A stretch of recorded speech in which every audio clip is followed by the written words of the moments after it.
اعوذ باللہ من الشیطان الرجیم، سورہ انعام آیت نمبر 71۔ قل کہہ دیجئے، ان ندعو من دون اللہ ما لا ينفعنا ولا يضرنا ونرد على اعقابنا بعد اذ هدانا اللہ۔ آپ کہہ دیجئے محمد صلی اللہ علیہ وسلم، کیا کہنا ہے؟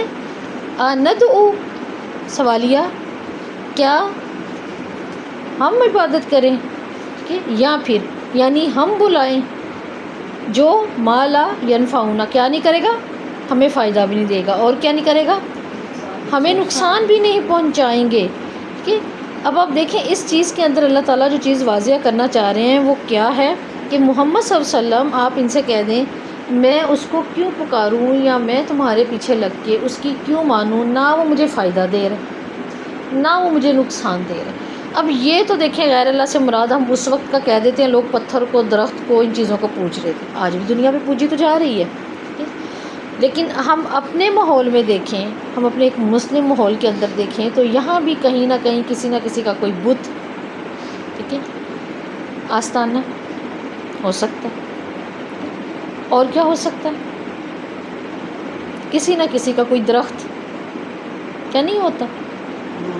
درخت بھی تو ہوتے ہیں، کتنے درخت ہیں آپ کا، ہمارا شرک نہیں بڑھ جاتا جب ہم کہتے ہیں ہم نہیں جائیں گے بیری کے قریب، اس کے اوپر جن نے توڑ لیے تو جن چپک جائیں گے۔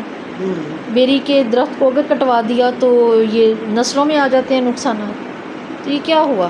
یہ مسلمانوں کے بھی ہمارے عقیدے ایسے ہی ہیں نا، مخلوق سے مخلوق بھی بت بن گئی، زندہ بھی مردہ بھی، ٹھیک ہے، فرشتوں سے بھی ہو گیا، اور شیاطین وہ تو ہیں ہی، تو ان سے کوئی نفع نقصان ہے ہمیں؟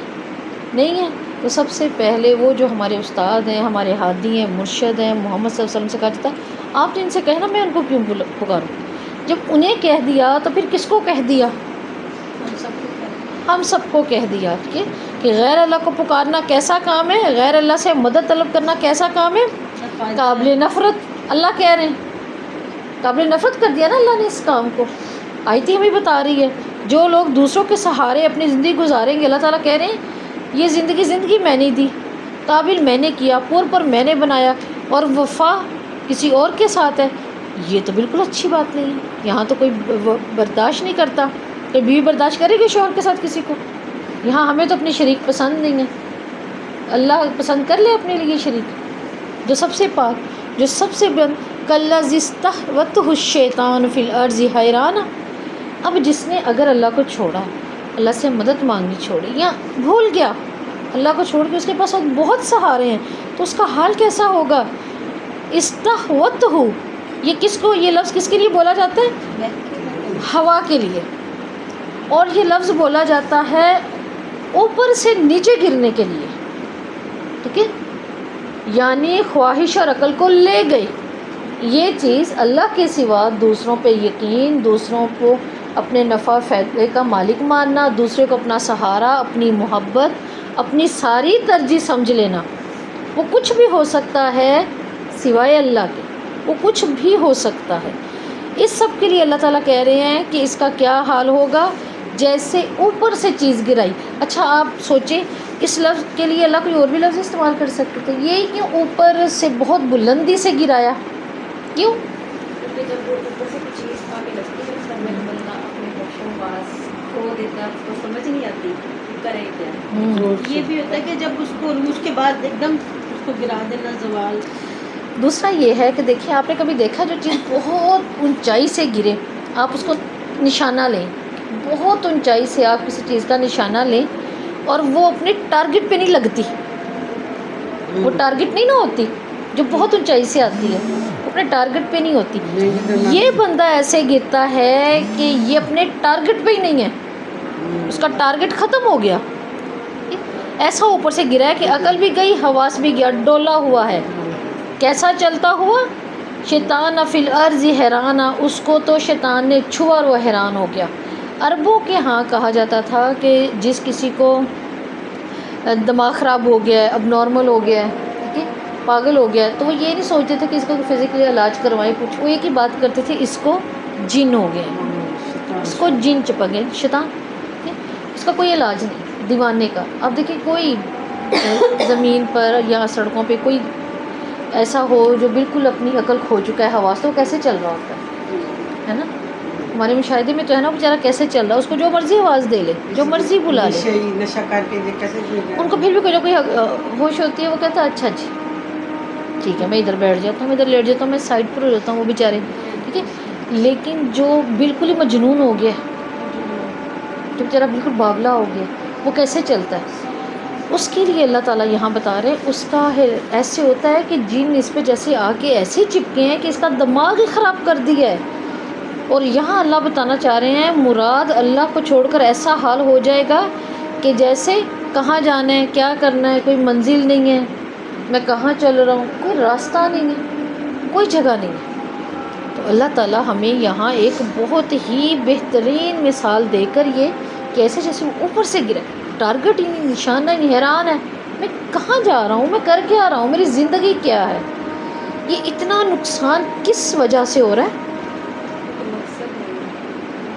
اور شیطان سے بہکاوے میں آ چکا ہے، تو زندگی وہ ایملیس ہو گئی ہے، ہو گئی، اور پیچھے بڑی وجہ کیا بنی؟ اس کا جو اللہ سے دوری، اللہ کو چھوڑ کے، ہم پڑھ رہے ہیں نا، اللہ کو چھوڑ کر، غیر اللہ کو جو اللہ کو چھوڑ دے، آخر اللہ کو چھوڑتے ہیں تو ہی خودکشیاں کرتے ہیں نا، تبھی جنگلوں کو نکل جاتے ہیں نا، اللہ کو چھوڑنے سے ہی تو وہ آئے گا، پھر اسی کی پیروی، اس کا تو نہ منزل ہے نہ راستہ ہے، اس کو اپنی منزل پتہ ہے کہ میری جہنم ہے، لیکن وہ کیا چھوڑ دے گا ہمیں، ہے نا؟ اللہ ہم اسے بچا کے رکھے۔ اعوذ باللہ السمیع العلیم من الشیطان الرجیم من ہمزہ ونفخہ ونفثہ۔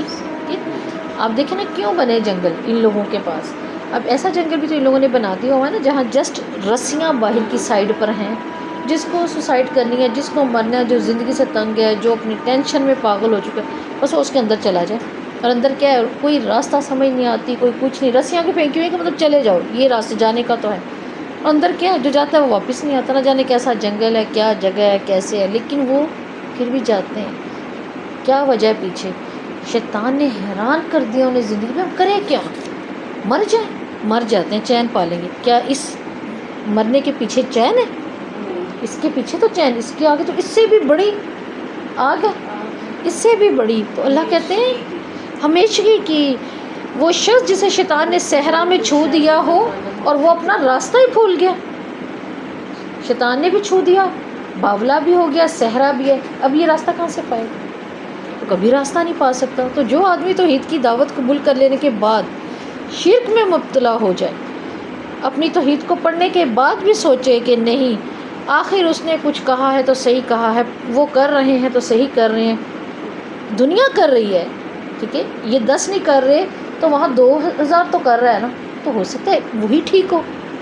تو یہ چیز ہم دین میں نہیں لڑا سکتے، ہاں اپنے کسی تجربے پہ دنیاوی کر سکتے ہیں کہ اگر یہ ابیلٹی، یہ سرٹیفکیٹ اتنوں نے لے لیا تو اس میں کچھ تو بہتری ہے، تو اس کو بھی جانچ لیں اپنے شعور سے، لیکن دین کے لیے نہیں۔ لہو الصحاب یدعونہ الی الہدی دینا، ہم بھی وہی کریں، اس کے ساتھی ہوں جو اسے ہدایت کی طرف بلا رہے ہوں کہ ہمارے پاس آ جا۔ کیا مطلب؟ اس کے ساتھی کون سے ہوں گے؟ عقل سلیم کے کچھ لوگ ہوں گے، وہ اس کے رشتہ دار بھی ہو سکتے ہیں، وہ اس کے دوست بھی ہو سکتے ہیں، وہ اس کو کہتے ہیں کہ آپ ایسا کرو، مت جاؤ گمراہی کے راستے پر، اللہ کو مت چھوڑو، دین کی طرف آ جاؤ، دین کو سمجھ لو۔ ایسا ہوتا ہی ہے نا، آخر بتانے والے بھی تو ہوتے ہیں، دنیا خالی تو نہیں نہ ہو گئی، ہے نا، بتانے والے بھی ہوتے ہیں، کہیں نہ کہیں تھامنے والے بھی اللہ نے رکھے ہوتے ہیں۔ تو یہ حیران اور درمیان پیش کا جو آدمی ہے، یہ کیا کرتا ہے، اسے پتہ ہی نہیں میں نے کرنا کیا ہے، لہٰذا آخر کار وہ اپنی اس بدبختی کے ذریعے کہاں چلا جاتا ہے؟ جہنم میں۔ قل ان ہدی اللہ، اللہ کہہ رہے ہیں ہدا مصدر، ٹھیک ہے، اب کیا آپ کہہ دیں رہنمائی صرف اللہ کی رہنمائی ہے۔ اگر شیطانوں نے رہنمائی کی یا اگر تم نے اللہ کو چھوڑ دیا، تمہیں لگتا ہے اور بہت رہنما ہے، تو اللہ تعالیٰ کہہ رہے ہیں نہیں، رہنمائی صرف اللہ کی۔ اگر مجھے آپ کو لگے کہ اللہ کے علاوہ واقعی ہی بہت کچھ ہے، بہت بہترین دین میں نے پائے، میں نے بہترین اچھے راہب دیکھے، کہ اس دین کے اندر میں نے نرمی دیکھی، میں نے اس دین کے اندر بہت دینے والا دیکھا۔ مثال کے طور پہ آپ یہ دیکھیں بات کو، وہ یہ ہے کہ یقیناً اللہ کی رہنمائی سب سے اچھی ہے، کہ اللہ کی ہدایت سب سے اچھی ہے اور سچی ہے۔ وَأُمِرْنَا لِنُسْلِمَ لِرَبِّ الْعَالَمِينَ، اور ہمیں حکم دیا گیا ہم جہانوں کے رب کے تابع ہو جائیں. جب محمد صلی اللہ علیہ وسلم کو حکم دیا گیا ہے تو پھر کیا میرے اور آپ کے لیے نہیں ہے؟ یہ میرے اور آپ کے لیے بھی ہے. چھوڑ دیں سب کچھ, اللہ کے سامنے جھک جائیں, بس ایک اللہ کو مانیں. اب جو بھی ہماری زندگی میں رسمیں ہیں, پچھلوں کی باتیں ہیں, ہم تو اور کسی چیز سے نہ نکلے تو ہم اس چیز سے نہیں نکلتے, ہم اذان کے لیے بیٹھے رہیں گے, اذان ہوگی تو نماز پڑھیں گے. اول ٹائم کا کیا مقصد ہے؟ میں اکثر دیکھتی ہوں لوگوں کے یہی ہوتا ہے, ہم اس چیز سے بھی نہیں نکل آتے. جبکہ اول ٹائم کا مطلب کیا ہوتا ہے؟ اول ٹائم اصل میں اذان جو ہے نا وہ تو اب مرد انہوں نے جانا ہے, جماعت کرنی ہے, اور پھر چلنا پڑے گا. بندوں پر بہت سی رہنمائیاں اسلام نے کر دی اور مکمل کر دی. وَأَقِیمُوا الصَّلَاةَ وَاتَّقُوهُ وَهُوَ الَّذِی إِلَیہِ تُحْشَرُونَ. تم نماز قائم کرو, اللہ سے ڈرو, وہی ہے جس کی طرف تم لوٹائے جاؤ گے. تو اب مجھے بتائیں کہ اللہ سے ڈر کر رہنا چاہیے, اس کے لیے کون سی 2 چیزیں ضروری ہیں آیت کے اندر؟ نماز اور اللہ تقویٰ اور تقویٰ.